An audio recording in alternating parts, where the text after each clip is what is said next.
All right, let's talk about the latest Deshaun Watson news. Yesterday was day 2. I thought, for my money, the biggest news I heard, and you guys can correct me if I'm wrong, was Mary Kay Cabot's report for Cleveland.com. Yeah. That not just that the league was refuting the 6 to 8 game story that we heard from the Associated Press the day before. In her first line of the story, she just said the report from the AP was wrong. She was pretty strong with her language. So she says that she has a league source telling her that they are not likely to accept a 6 to 8 game suspension if that's what Sue Robinson's ruling is. And it appears at this point, guys, that there's a leak, literally, in the NFL ranks. There's at least dissension in the ranks. You've got dueling leakers. Yeah. One leaking one thing and another leaking a completely different story. And my first take on this was there's dissension at the NFL. Am I reading this wrong? No, it's got to be right because, first of all, the AP is as an incredible source as it's going to be, right? Like, the AP just doesn't throw things out there haphazardly. Yeah. Mary Kay is also, like, she's not in the business of throwing people under the bus. So she's not gonna say that's untrue unless she has a locked-in source. They're both reporting their sources, but it's impossible for both of these stories to be true. Mm-hmm. Right. So obviously, I would think there's two, as you say, there's two sources from the league, not just one from Watson and one from the league, that are giving different information, either purposely or not, to two different What does reporters. it say to you guys that there could be disagreement at the league level? I mean, look at the disagreement in Cleveland and on this panel about the ethical ramifications of what we're going through. I'm sure a lot of people are doing a lot of soul searching, and they don't operate as a monolith, so it makes perfect sense that it would be. I mean, we just had the same thing happen in the Supreme Court, and stuff's pretty tight there. We had a leaked thing that and nobody knows where that came from. And it was also motivated probably by somebody's personal ethics. Sure. Because we're human beings. These aren't robots in this office. Jason, you're in the weeds as a reporter, and you rely on sources. What's your take on this? Every source we have has an agenda of some sort, and that's sort of rule number one is, okay, why are you telling me what you're telling me? What is the benefit to you? So that's step one. And I'm not saying one's right and what's wrong. I'm just saying, like, we enter this knowing there's agendas all around here. I'm a little bit surprised at how much information has been out there, especially from the league level, because normally it's pretty tight-lipped. You know, we don't really hear a lot normally what the NFL's thinking in advance of decisions like this. So I'm just a little bit surprised by that. And Deshaun's camp, for the most part, has been pretty buttoned up. And they really haven't said a whole lot since this whole thing started. So I'm at the point now, I know we have to parcel this out. We have to dissect everything. But I was on the other day and said, I'm just ready for this to be over. And I stand by it. Like, I'm reserving judgment at this point as much as possible until we get to the finish line and see how this goes. We've said everything we can say on it. And at this point, we just need a ruling. And I know they're still going through the process, and they're still working that process. There's no guarantee it's over today. You know, we entered this Tuesday saying, when is this going to end? Is this going to go on another day? Well, and then it goes on. reports that it could go to Thursday. Right. Look at Josina Anderson, who was just on with us the other day. I know we have the tweet that she put up yesterday. After the second day of Deshaun Watson's hearing, a league source reminds that Sue Robinson won't deliver a ruling on the spot. The hearings will finish. Then there'll likely be post-hearing submissions, and then a decision. Source not currently expecting hearing to last past this week. But if Josina's right, and obviously we know she's as plugged in as anybody, I don't think we're going to hear anything by Friday. No, and that was kind of the unofficial timetable. That's was the late Friday news dump going into the fourth weekend, but it doesn't look like that's going to happen. And correct me if I'm wrong, but I believe today is the day that they have to have discovery. It is discovery in the civil hearing, in the civil cases. Yes. And if you just look at the fact that, I mean, how many days did Deshaun meet with the NFL for? There's a lot to cover here, right? Yeah. Like that's pretty evident. Even if you are parsing this down to just the 5 cases, there's a lot of information that they have to wade through, and I think you're seeing that play out now in real time with just how long it's taken to work through this. Jay Bush? Hey man, this right here, this is why you should be able to talk politics, man. There is a lot of political jousting here. One of the good books that I actually did read, I don't know why I should admit this, but The Art of the Deal, right? Right? Yep. So, you know, the author of that talks about chaos, right? Chaos destroys a lot of different things because you don't know what to believe. You got conflicting interests. You got conflicting sources. And what happens is we get this fatigue. And it happens all the time. Like, you know, we talked about it with Donald Trump. He used to do so many different things, and the media used to just spin out in circles. They didn't know whether to report on it. They didn't know whether to ignore it. Right. When there's so much stuff in the media, you get to a point where Jason just said, Yeah. I'm fatigued. Yeah. He's a writer. And that's what we can all agree on. that- right. We're all done with this. Yeah. And he writes for a living. If he writes for a living and he's fatigued, what do you think the common person that's going to be up in arms is going to think? They're not even going to notice it. Quick point, Art of the Deal was ghostwritten. It wasn't written by him. It was written by a guy named Tony Schwartz. Just wanted to give him no credit. Just keeping him honest, right? Fact Also, checking. one tidbit on the fatigue factor. So we throw this in on our Channel 3 show at 5. And we have a Facebook page where a lot of the viewers will hit us up. Every time we do a Deshaun Watson story, we are inundated with sick of hearing about it, sick of hearing about it. However, the one interesting thing about the show that we're doing here is because it's on YouTube, at least the live viewers on YouTube, we can tell exactly how many viewers we have at any time. You beautiful little And sickies. whether we like it or not, and we don't, I'll speak for all of us. Yeah. After every show, when they come in and they give us the breakdown of the viewers, they're like, yeah, we had this many for that, and then we went into Watson and we shot up to a record number of viewers. That's right. And it's been Every that way day. Yep. every day. Yep. So I'm sick of this. yeah, I'm sick but of I reading. can't stop But I watching. can't It's like a watch train wreck. Yep. It really is like the Yep. train wreck Yes. that we can't help but look at. You know what's the weird angle of this? G brings up the fact that, like, what Jason said. I just think it's interesting. Like, we all feel almost aggrieved that we have to keep talking about it, thinking about it. The reality is, the people, like, for the women and for Deshaun Watson, this is a huge deal. It's their life. This is their lives. Yeah. Yep. And the rest of us who really, like, it's only about football for us, really. We're all like, oh, my God. Here we go We again. have to hear about, like, this is their lives, these women Reputation and this is hanging guy. in the balance here. Right? A lot so of for them, it's a big deal. For us, it's like, enough already. It's All weird. right, but- and you know what? Enough already. We've Yeah. done 10 minutes on it. It's time to move on. And the reason I say it's time to move on is because yesterday we sort of stumbled upon this. You wanted to talk about it on Tuesday, and Yeah, we we touched didn't have on time, it. yeah. And we said we'll come back to it tomorrow, which Yeah. we did, but we did at like 12:50. Yeah. And the lid blew off the studio because there was a lot of dissension on this Yeah. topic. And it's basically grade the trade. And I know it's impossible to do that because the trade, he hasn't played one down for the Cleveland Browns. Yeah. So knowing what we know now, that he's going to miss time, let's make this a discussion. McNuggets, I think we put a poll question up because we wanted to, quite frankly, I might be surprised. Our viewers and Browns fans might say, no, I'm cool with it if we don't win a Super Bowl. I was just speaking on, from my end, this trade is not a success unless the Browns win a Super Bowl with Deshaun Watson. Yeah. How did we ask the question and what were the results? So let's do what the internet is saying first, and then Yep. we'll get your guys' responses. Yeah. So, as always, when we ask the internet a question, it is brought to us by PCC Airfoils. Looking for a job with career advancement and great benefits? PCC Airfoils is a leading manufacturer in Northeast Ohio. All locations of PCC Airfoils in Eastlake, Mentor, Wickliffe, and Minerva are hiring for all positions starting at $18 and up. That's a Plus, good get a full living. benefit package, paid time off, and a signing bonus. Apply online at precast.com/careers.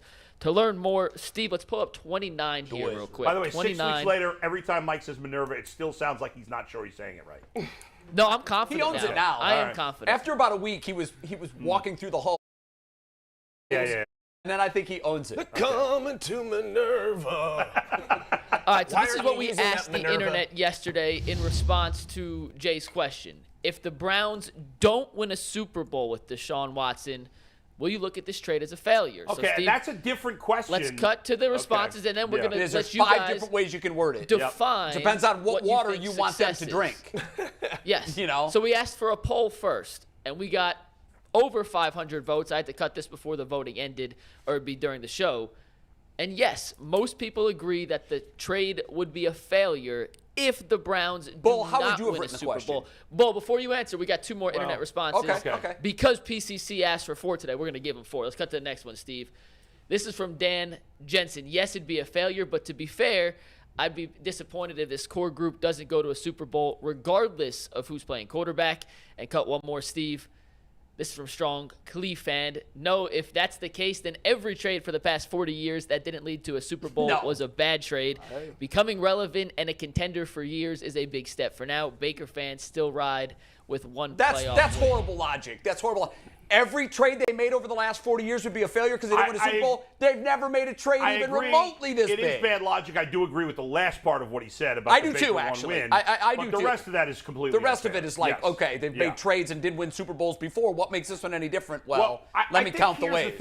What part did you agree with? Say that again. The very last line. Can you put that back up? At the end of his tweet, it saved a little face for me because I actually said, okay, I can sort of see his point on that. But Baker fans are living on the one playoff. Right. Yeah, I get it. Here it is. But he Baker lost fans me still with the no that every trade over the last 40 years is a bad trade. That's just bad logic. Now, again, depending on how you word it, and I don't know like the best way to word it because yesterday I was saying, well, is this trade a disaster if the Browns don't win a Super Bowl? Failure, disaster, they're pretty close. Yeah.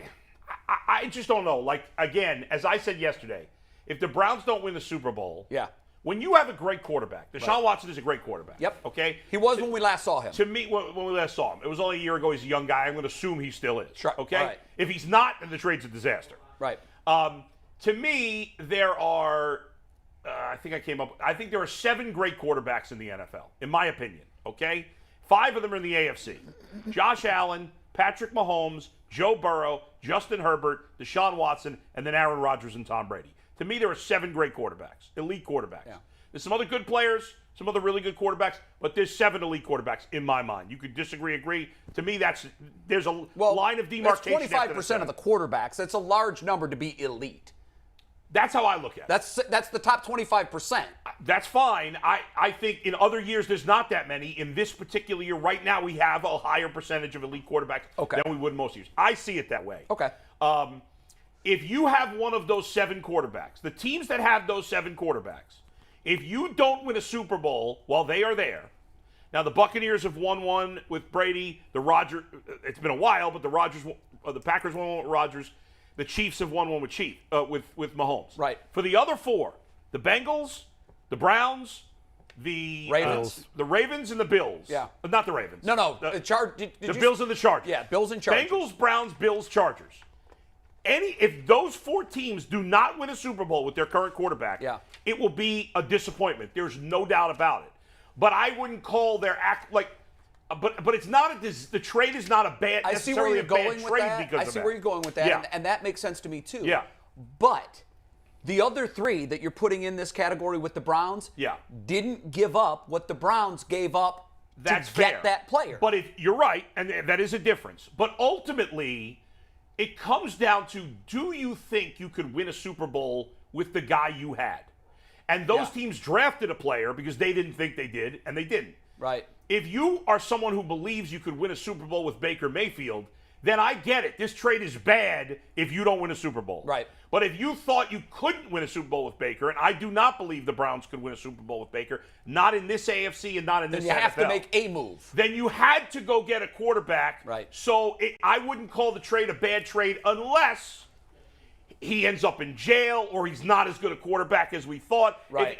Let's say they win 2 playoff games over the next 5 years. That's a disaster. I think we've established where we are in that. I want to hear from the 3 in the middle. Yes. Let's go 3 in the middle. I'm very curious to hear your thoughts on this. I kind of liken this a little bit. Obviously, I have a lot of experience from when LeBron came back, and everyone thought as soon as LeBron came back, championship or bust. That was different because it's the NBA, and one player has so much more. Makes a huge difference. I tend to lean with Bull on this one, only because it's so hard to win a Super Bowl in the NFL, and you got to have a quarterback to do it. So they pushed all their chips in on the guy that was available. And I've said before, the last time a quarterback of his stature became available in a trade in the prime of his career was Fran Tarkenton 60 years ago. These guys don't become available. Right. And so you have to do whatever it takes to go get them when they do. And the Browns did that, and they held their nose the whole time, and it's disgusted the rest of the league with the contract that he's got and the picks that they gave up. I got it. But they're in the game now. They got a chip in the chair at the final table because of the quarterback that they have running the offense. But I can't sit here and say for a franchise that has never won a Super Bowl, never even played for a Super Bowl, well, they got to win one or this trade's a disaster. I disagree with that.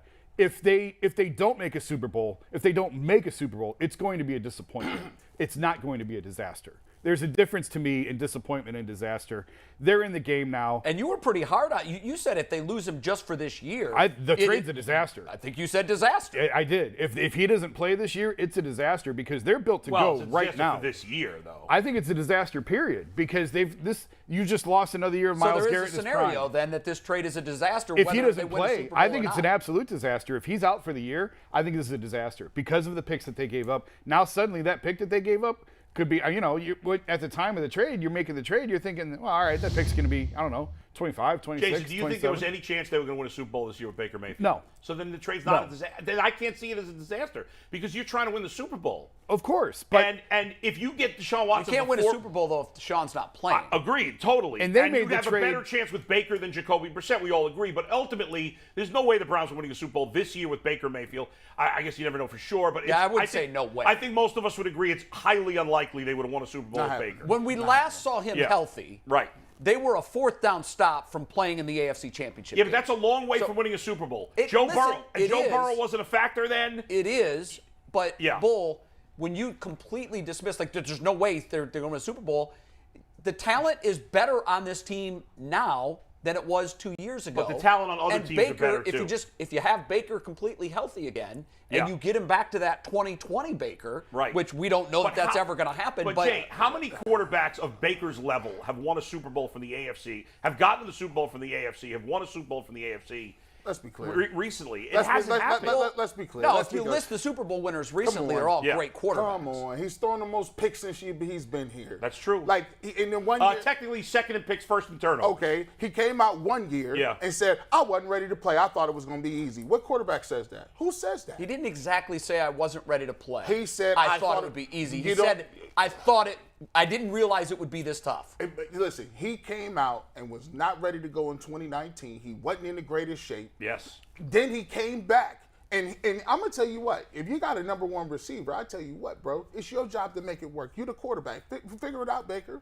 I'm looking at his body of work. It's not so much about his body of work. It's about the Deshaun Watson move. People talk about 3 first-round draft picks. The Browns ain't drafted good ever. We can't be chalking up first-round picks like they hitting. Cam Irving and Danny Shelton. Come on now. Don't do that to us. Let's not act like. Give me a longer list. Please don't bring that up. I could give you all the guys that they swung and missed on. When you swung it, you passed on Deshaun Watson first, right? This is your payment.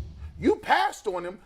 You got to pay a premium to cover up for that mistake. You missed once. You got to come back and do it. You're forgetting the fact that their win-loss records are, and I know that Baker's had better talent, but it hasn't been wildly better talent. And their win-loss percentage is almost identical. It's not like we're talking about Tom Brady and Trent Dilfer here. It's misleading, in my opinion, for 2 reasons. Number one, Deshaun Watson had 3 successful seasons and went to the playoffs, 2 out of 3 years? Yes. His first 3 years in the league. And won how many playoff games? He won 1. Okay. 1. He had a terrible offensive line. Baker's had an excellent offensive line the last 2 years.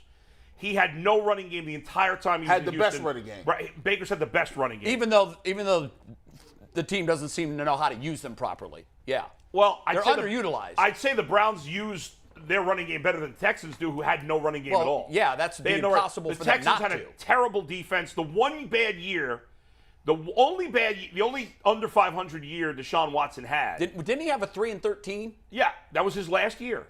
And he threw for Can you name a good player he played with? A single player? Listen, I watched Tom Brady win Super Bowls with okay talent. Come on. If you didn't have okay talent. If you look back at the greatest coach in the history of the game. All I'm he saying had no talent around him. I saw Aaron Rodgers win a Super Bowl. Where are the Hall of Famers that he played with on that team?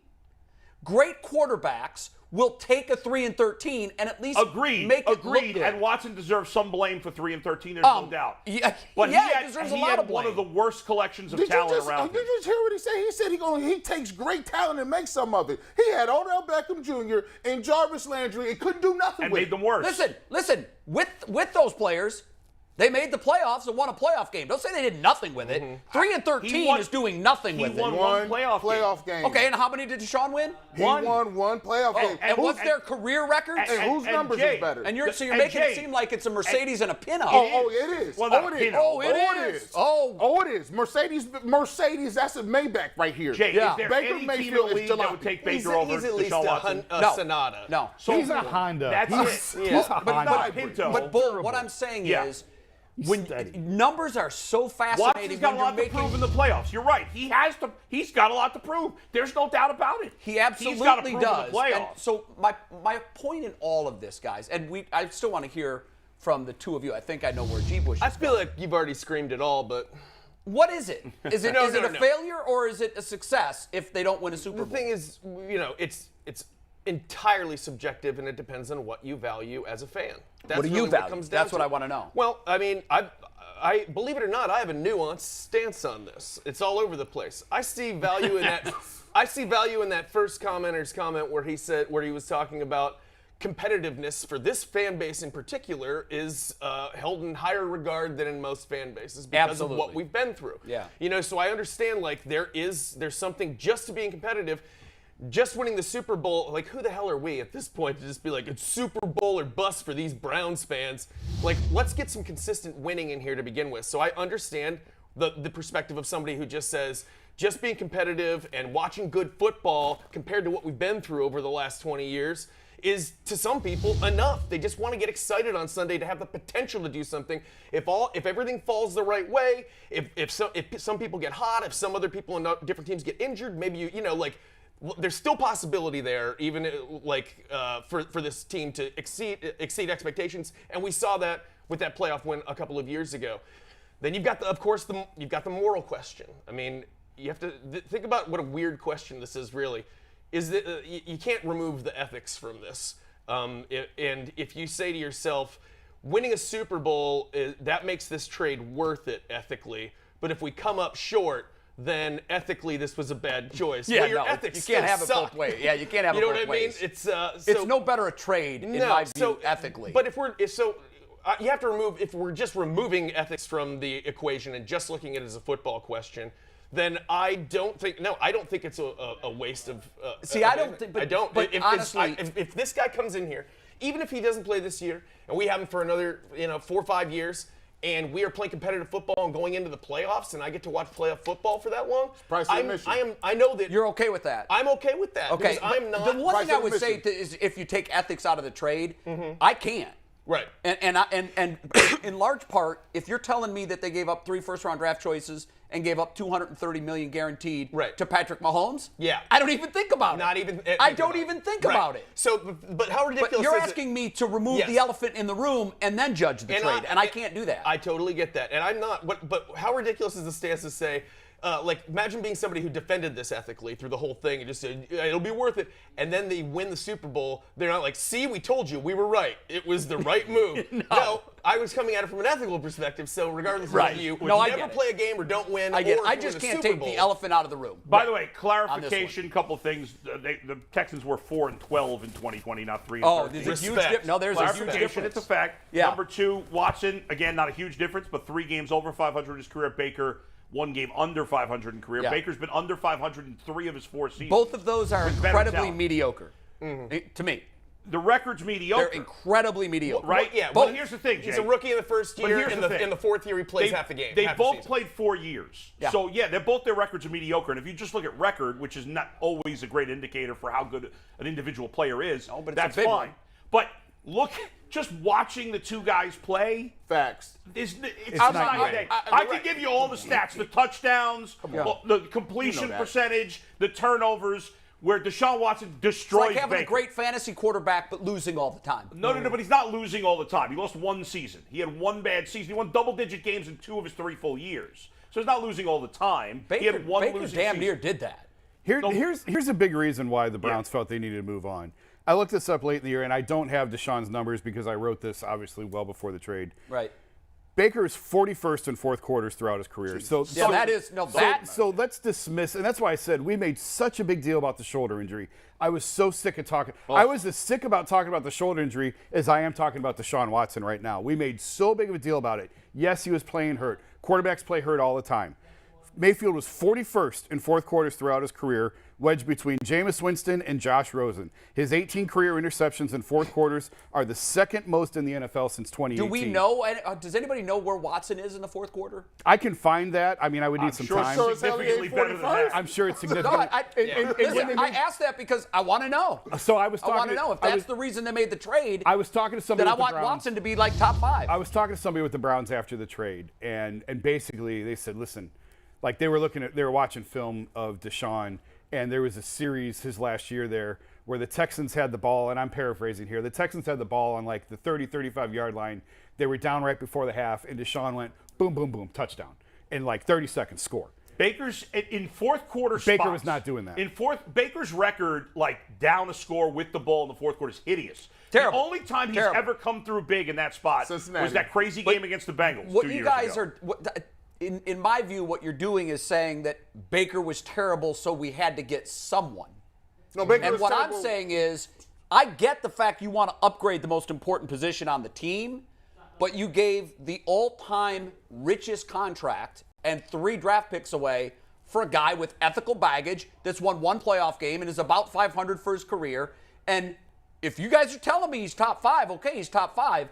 I'm just saying, and the fans, I think, are agreeing with me, on a 2-to-1 basis, that it's got to end in a Super Bowl. And the reason you had to do that is because of what I just said. It's been 60 years since a quarterback of his caliber has become available in the prime of his career. They don't become available. This is the price you have to pay. It's the price of admission to get on the ride. You've been in a dungeon. You watched Joe Burrow do it in 2 years. We tired of talking about somebody 4 years to give them continuity. He did it in 2 years with a rookie receiver. So he better be, he better be all-time great. He better win a Super Bowl. Yes, he's going to be all-time great. If they end up, he's got to be all-time great, and they got to be. Well, to be all-time great, he's got to win a ring. Okay, you'll give me that. Again, yes, it'll be a huge disappointment if he doesn't win a ring. Of course. Right.